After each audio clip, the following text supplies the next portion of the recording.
Mr. Dandabalan, Chairman of the Advisory Committee of the Business School, Professor Tan Chow Chuan, President. I thought I'll talk today about a broad theme, questions around the challenge of evolving so that we become an innovative society, bringing new scientific ideas to market, commercializing them and making them serious business propositions, reorganizing industrial processes, devising new digital marketing strategies, everything from idea to sales, including logistics, requires innovation. And that is how we will earn our keep in the world. Not by having the lowest costs, but by having the most interesting, unique, and original ideas, products, and services, and being able to earn a premium for it. So our future has to lie in being an innovative economy. But we can only be an innovative economy if it is pervasive.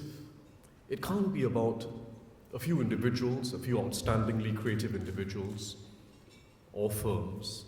It can't be about specific technologies. It has to be pervasive, large companies and small. And it can only be pervasive if it's not just about an innovative economy, but an innovative society. We have to be an innovative society. And I would like to address three questions around this challenge of becoming an innovative society. One has to do with how we can ensure that technology and innovation goes hand in hand with being an inclusive society, especially through work, ensuring that everyone, not just the software engineers and entrepreneurs, but everyone in the workforce is part of the innovative movement, and ensuring that the rewards from higher productivity and the profits that come from innovation are fairly distributed. The second challenge, which is an interesting and new one that is being grappled with by firms all over the world, has to do with the leadership and organizational culture within firms that enables incumbents to manage both the priorities, the need for efficiency with the space required for innovation. And those two things don't go so easily together. The institutional processes required to drive efficiency, to align processes, are not always supportive of innovation and breakthrough ideas. And a third challenge, which is a somewhat less tangible one, has to do with the social culture that supports an innovative society. And I'll go briefly through each of the three. First, technology and inclusiveness. What is the future of jobs and work? I think the question, if posed based on the evidence we have today, is one without a determined answer. It's still indeterminate. Will technology destroy more jobs than it creates? It's indeterminate. But the real answer to the question is, it depends on how we respond. How we respond as governments, how we respond as enterprises and the leadership of enterprises, and how we respond as individuals and as society. It is not technology that determines the future. It is how we can adapt ourselves as a society to take the fullest advantage of technology to create better jobs and ensure that we have full employment. And I think this is a challenge for Singapore that we can rise to with the advantages of being a small society. We do know that technology is destroying jobs. It's happening across the advanced world, and it's beginning to happen in Singapore. Jobs are being replaced. But we also know that there's a severe shortage of skills. So there are two stories taking place at the same time. One of job displacement and one of a shortage of skills to fill the new jobs and the jobs of the future. And that means there's an opportunity. There's an opportunity for Singapore to prepare its people to take on the jobs of the future and to shape the jobs of the future around the skills of our people. We are small enough to be able to take full advantage of the job creation that comes with technology, to take full advantage of the second order effects of technology. First order effects is that you're seeing jobs being displaced, but the second order effects because new demand is being created and new jobs are being created. And the second order effects of technology globally are vastly larger than what our small Singapore workforce can fill. Now, what are the skills that we need to focus on? First of all, I would say we should never forget that innovation in a serious form requires deep skills. It's not just about being innovative. It needs deep skills, whether it's in data analytics or robotics or digital marketing, and we need deeper skills in Singapore in future than we've had to date. We need deep pools of skills in order that we become an innovative economy. Innovation doesn't just work with business plans. It needs deep skills and networks of individuals with deep skills. So that's the first point. Don't neglect the need for deep specialist skills, developed not just in university, but continuously through life. But secondly, we do know that we have to breed, we have to nurture in each generation the skills required for people to be able to work with technology, make the most of technology, and master technology. And these are the skills that computers and IT can't easily replicate. The human being is a wonderful thing because the brain is the most advanced case of machine learning around. The ability to adapt and respond quickly to changing circumstance, to new patterns and new developments, the ability to empathize, to be able to sense how people are responding to situations. The things which computers and IT can't easily replicate are what will be in premium demand in future. But there's another challenge which is extremely important because we've got to make sure that we don't end up in a situation where technology divides the workforce into those who can work with technology and those who can't. And in particular, we have to make sure that we don't get a demographic divide. This is a challenge all over the world. We have a significant group of, particularly in the more mature societies, a very significant group of older workers who are still with us, and it makes no sense to retire people as quickly as possible. It used to be thought that cognitive abilities peak sometime in your 30s, and then there's a gradual decline. That's has been revised fundamentally by the developments in brain science. The brain keeps adapting through life. There's some cognitive abilities that start declining in your late 60s, that's what's believed, but crystallized intelligence keeps accumulating, knowledge keeps accumulating, and the brain keeps adapting to what we do.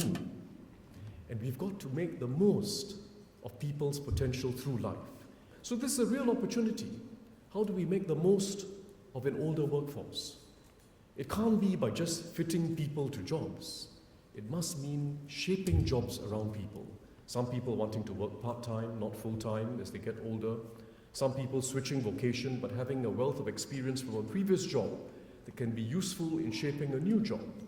Make the most of people as they go through their careers, including in the latter stages of their career. Never treat them as just manpower, needing to fill a quota. So the key to this first theme is that it's not about technology, it's about social adaptation. It's about changing a system of learning that's being front-loaded in schools and universities towards one that lasts throughout life. It's a fascinating opportunity. But the social adaptation that we need to be able to make the most of technology is the key to succeeding in the future. Second topic, interesting one, has to do with the questions of organizational culture.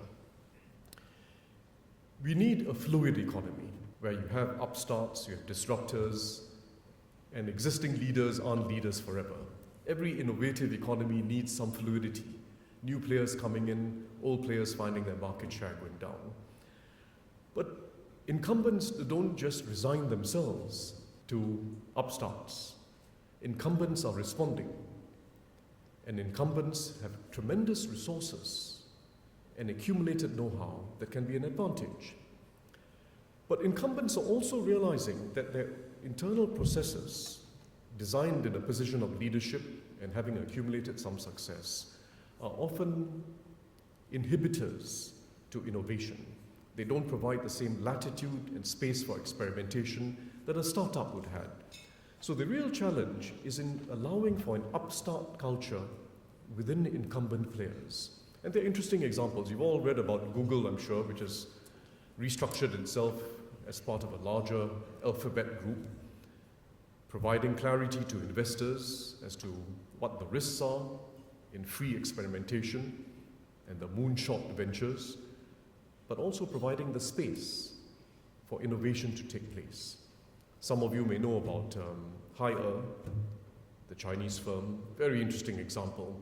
They've set up 2,000 independent micro units, self-managed, often with their own external funding and own external partners, because they want to breed disruptive innovators within their organization.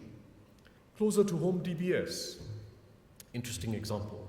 DBS has paired 1,000 of their staff with startups in order to develop prototypes for the bank.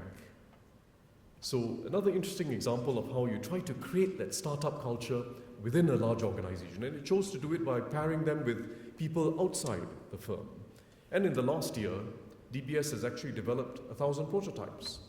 There are other very interesting examples taking place amongst the GSKs, the Disneys, the GEs of the world, where they are funding startups. So this is a very interesting area. How do incumbents stay on top of the game, having achieved success, and not wanting to cannibalize their own business models? It's a challenge that's not easily solved. How do you manage that balance between efficiency and innovation? How do you satisfy your shareholders, who might not immediately appreciate the need for free space and sometimes some expense to be put into innovation? But we must be willing to experiment. We need a fluid economy with new players and disruptors, but we also want to ensure that strong incumbent companies are able to stay alive and stay on top in an innovative economy. Third challenge, that of creating a social culture that supports an innovative society. First, we need intellectual diversity. We're a small society, and in small societies, you very easily fall into groupthink, especially when you're succeeding and doing better than others. It comes very easily. We need, from early in life, to breed that instinct in each generation of wanting to think originally, think in original ways. Not everyone will do it, but you need a significant number of people who just like thinking in original ways. It's not something that can be done by creating a new curriculum module or trying to teach people creativity. In fact, most of the time, more likely, it's going to involve taking things out of the curriculum rather than putting things in. Creativity is a mystery.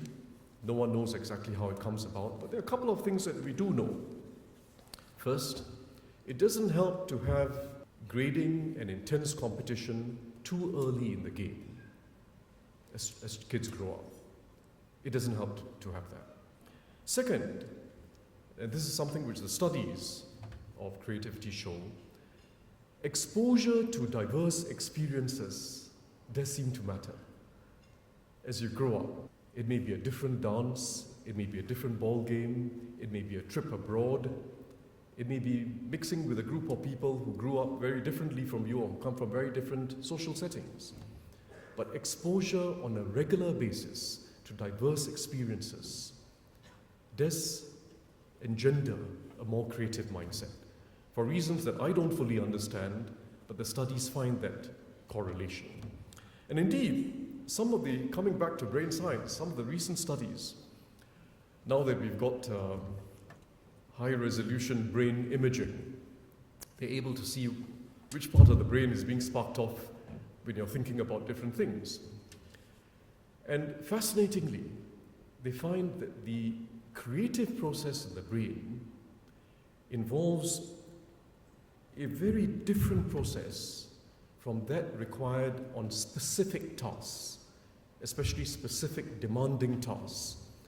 And the creative process in the brain is more akin to the mind wandering. And we've got to allow kids as they grow up to have both those brain processes, the mind wandering and the mind attending to specific demanding tasks. So I've never regretted the fact that I did a lot of daydreaming when I was young, because it turns out to have been useful. The studies tell me so. But seriously, it's a very serious point. You can't overfill a curriculum. You can't keep kids engaged continuously in the specific tasks and the memorization and solving a demanding problem. You've got to have enough space for diverse experiences and for their minds to wander. And we've got to provide that space as kids grow up. Second very interesting challenge is that of social diversity. And here again, there's some quite interesting studies. A Harvard study done just this year, Richard Freeman was the principal author. He's a very well-known economist. He did the study with one of his PhD students. They looked at 1.5 million scientific papers published between 1985 and 2008. And they looked at the impact the papers had based on citations and a variety of other indicators, according to who the authors were, in particular, according to whether the authors were ethnically diverse or homogeneous. And they found a very strong result, that the papers with ethnically diverse authors had a higher impact. That's one major observation. Why exactly, I'm not sure, but a robust observation. Second, a very interesting study, a study done of jury decision making. This was a study done by a professor at Tufts University. They looked at, in fact, they simulated juries. Some were racially diverse juries, some were all white juries. This is in the United States. And they found that the racially diverse juries looked at a wider range of information than the homogeneous juries. So for instance, for assault cases, they looked at a wider range of information, and they also had a more open mind as to the causes.